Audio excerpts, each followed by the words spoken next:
You can get straight A's, do all of the right things, have a 4.0 GPA, and still not get into med school. Here are the top 5 mistakes that pre-med students make that sometimes might be the reason why they don't get in.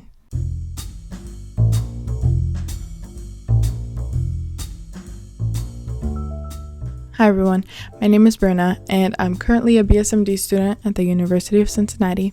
And today we're going to be talking about the 5 most common mistakes pre-med students make and how you can avoid them. Whether you're just getting ready to go to college, or maybe you've already done your first year, or maybe you're just trying to see how you stand up against your competition as someone who's already applying to med school, this video is good for anyone on the pre-med track. Lastly, stick around to the end and I'm going to tell you the number 1 mindset shift that separates the pre-med students that burn out halfway through from those that actually make it, those that eventually become doctors. So let's get to mistake number 1, prioritizing grades over learning. During my first year at college, I noticed that the pre-med students around me were so concerned about getting all A's and getting that perfect 4.0 at all costs. Whether it was taking the easier professor that was known for not changing his exams year after year, or getting answers from friends. It seemed like there was less learning going on and more just trying to make it through with a good grade. Fine, that might work short term, but we seem to be forgetting the final goal here. And I know it seems far away as a freshman or as a sophomore, but the MCAT ultimately tests you on your logic and being able to apply what you learn. Aside from the MCAT, future courses build on content from those core classes that you take your freshman year. For example, bio, chem, eventually become organic chemistry, biochemistry, all classes essential to going to med school. Med schools want students that can apply the content they learn, not just regurgitate facts. So what can you do about this? Learn for mastery, not for a grade. In my last video, I talked about how I didn't actually end my first year with a 4.0, but I'm okay with knowing that I actually learned what was given to me. I slipped up, and that's just something that comes with learning. So make sure to check out that video on things I wish I knew before college down below and up here. Additionally, use active recall, which is one of the best ways to learn. Teaching others is my favorite way because it really puts you to the test. Why? Because people will ask you questions you didn't even know could be asked. And in order to teach someone, you need to know that content pretty well yourself. Also, space out your studying. Cramming, again, might work short term, but it doesn't stick around for long. This is also called spaced repetition. Sometimes med schools like to see that you can recover well from things. Bounce back. If you can properly master the content and maybe your GPA drops a little, as opposed to having a perfect GPA and not knowing anything, ultimately your MCAT score is going to balance that out.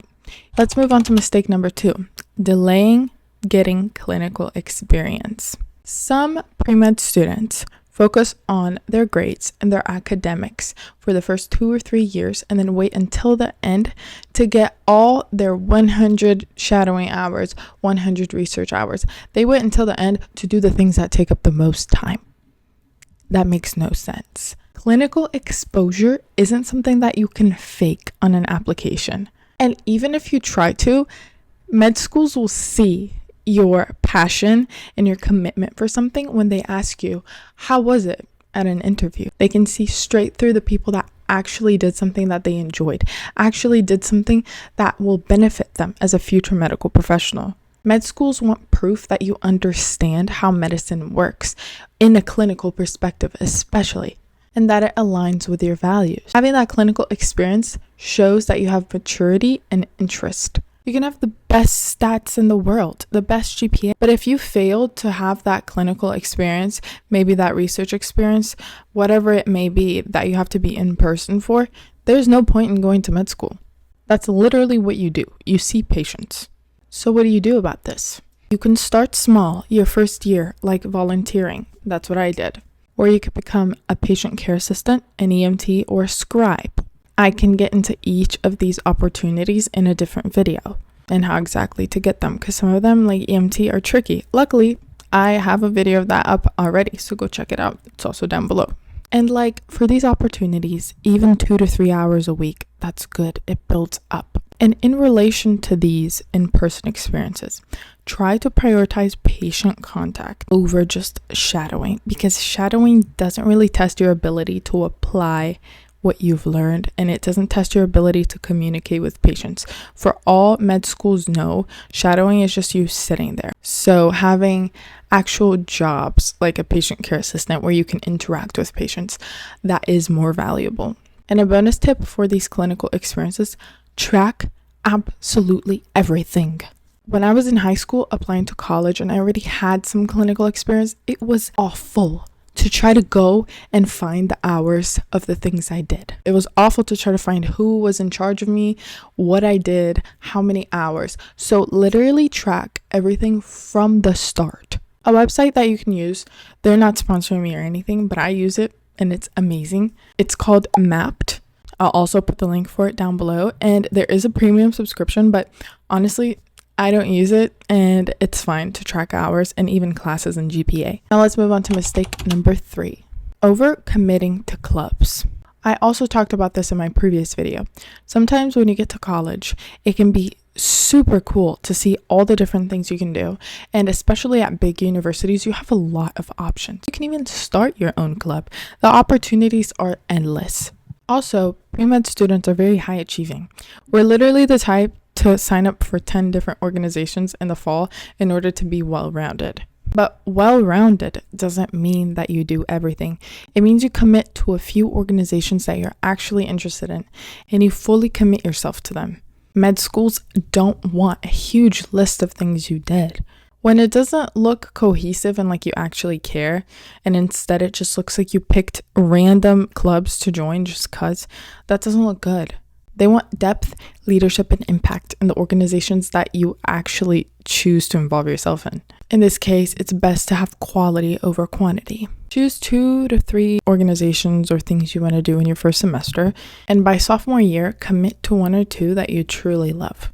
Because it's going to take a little bit of time for you to figure out which ones you actually like and like the benefits of each. And for the clubs that you do end up choosing, aim for the executive boards, for the leadership positions, for long-term service and impact. And honestly, the most important thing I can say about extracurricular opportunities is that you have to be able to talk about it, and you have to be able to talk about why it's important in your path to being a medical professional. For example, you could honestly be a part of the grilled cheese club if you can relate that to why you want to be a doctor. It's all about connecting everything together, about having a cohesive application. Mistake number 4, not building relationships with your professors. I've actually had quite a few people talk to me about this recently, people that are applying to med school. They're like, oh my gosh, I don't know any of these professors. And the issue with that is that you need people to write your recommendation letters for you.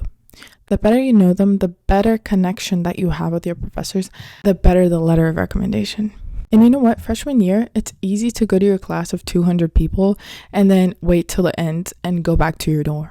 And yeah, you could technically ask a professor that you've barely ever talked to for a recommendation letter, but generic letters can actually hurt your application more than help. So start going to office hours early, even if at the start it's just to introduce yourself. Ask about the class, the research the professor might be doing, or how they got into this field. And stay in touch with your professors after the class ends, because there's no point in going to office hours if you're just going to ghost them. Because then 3 years later, they're not going to remember you. One great professor or mentor or faculty member that you meet not only will help you with your recommendation letters, they'll also help you network and get other opportunities too. I have a professor that I'm actually going to Portugal with in 2 weeks. We're literally like this, just because I sat in the front row in her class and asked questions. Mistake number 5, constantly comparing yourself to other pre-med students. What happens is that once you see other students start to post on LinkedIn about their opportunities, about their shadowing, about everything that they do, it might start to feel like you're lagging behind. And I've felt that way, and a lot of my pre-med friends have too. And you can't let that get to you, because comparison kills your confidence. Comparison also leads to burnout, which if you're burned out, you won't want to do anything at all. Everyone has a different timeline, so as long as you're doing what you need to do and you get there eventually, it's fine. If anything, it makes you more unique as opposed to other pre-med students, because what I see a lot too is a lot of the people doing the same things at the same time. Like, that's not fun at all for a med school to look at 5 of the same applications. Just again, be aware of what you need to do and be timely about it. Journal your progress if that's something that might help you. Focus on small wins and long-term consistency. And honestly, if you're seeing something online that's bothering you, that's draining you, block it. The great thing about social media is that you can make it go away just as fast as you see it. What matters is you, your health, your outcomes, your future.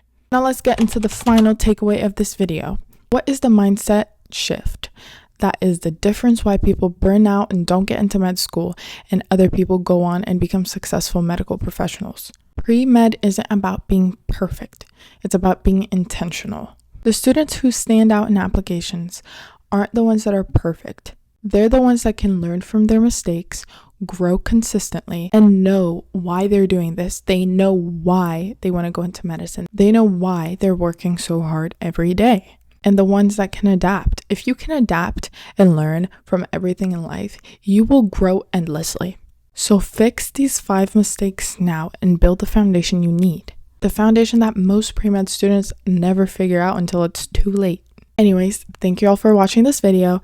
Make sure to subscribe and leave a like so I can continue to make videos like this. Comment down below a mistake that you made or something maybe you wish you knew before deciding to pursue medicine. I can leave my feedback and other people can answer as well. Anyways, thank you all for watching. I'll see you in my next video.